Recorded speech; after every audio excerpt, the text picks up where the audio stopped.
Hello guys, সবাই কেমন আছো? আশা করি ভালো আছো। তাও দিন আমি গেছিলাম চটপটি খেতে। তা দেখো, ও শয়তানি করছে। ঠিক আছে, এটা হচ্ছে আমাদের চটপটির লুক। ভালো করে দেখো, খেতে খুব একটা খারাপ না। খেয়ে আমরা এই যে বাড়ি চলে আসছি। বাড়ি চলে যাচ্ছি, আমাদের পাশেই দোকান, বেশি দূরে তো আর না। এরপর এসে হচ্ছে কিছু ক্লিপ নিতে ভুলে গেছি।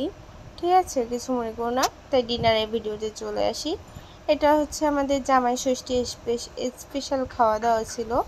জামাই ষষ্ঠীতে মেনুতে ছিল পটল ভাজা, মুড়িঘণ্ট, ডাল, মাছ, মাংস, দই, মিষ্টি যা থাকে। তাই ডালটাও অনেক সুন্দর খেতে হয়েছিল, বুঝতে পেরেছো? পটল ভাজা আর মুগ ডাল খেতে আসলেই খুব সুস্বাদু। তা আমি দেখো খেয়ে নিচ্ছি। আর মাছ খেয়ে যা যা করছি, অনেক মজা আনন্দ করছি, সেগুলো ক্লিপগুলো নিতে ভুলে গেছি। হ্যাঁ, তোমরা আবার কেউ কিছু মাইন্ড করো না, ফার্স্ট ব্লগ করছি তো, যা সব রকম আর মনে থাকে না। তা আমার ডালটা দিয়ে খাওয়া আমি শেষ করে দিলাম। এখন আসি মাছের পালা। দেখ, মাছ খুব বেশি মাছ নেয় নাই, ছোটো একটা পিস নিয়েছিলাম। মাছটা দেখো কি ফ্রেশ ছিল, খুবই ফ্রেশ ছিল মাছটা। মাছটা খেতেও দারুণ ছিল, খুবই ফ্রেশ ছিল, খুব দারুণ ছিল মাছটা খেতে। তা দেখো আমি মাছটা খেয়ে নিচ্ছি। তারপর এখন হচ্ছে লাল লাল ঝাল ঝাল মাটন খাওয়ার বলা। উফ, মাটনটা যে ঝোলটা যা হয়েছিল তা বলার মতো না।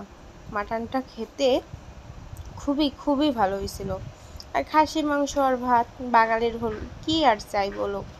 যদি খাসির মাংস আর ভাত হয় তাহলে বাঙালির এতেই চলে যায়, বাঙালির আর কিছু লাগেই না। তাহলে আমি বাঙালি মানুষ, তাহলে দেখো মাটনটা কি সফট, খুবই সফট মাটন ছিল, খেতেও দারুণ ছিল। আর ফার্স্ট ব্লগিং করছি, কিছু খারাপ হলেই সবাই মাইন্ড করো না, সবাই একটু ক্ষমা করে দিও। সেই সাথে বাঙালি মানুষ, মাংসের আলু না হলে কি আর মাংস খাওয়া চলে? যদি আলুই যদি না খেলাম তাহলে আর কি বাঙালি হলাম? দেখো আমি খেয়ে নিচ্ছি। এত জাস্ট তাহলে আমি এখানেই শেষ করে দিচ্ছি। বাঙালির লাগে টক, তোমরা সবাই ভালো থেকো, সুস্থ থেকো, আবার এটাও খুব মজা ছিল। Bye bye.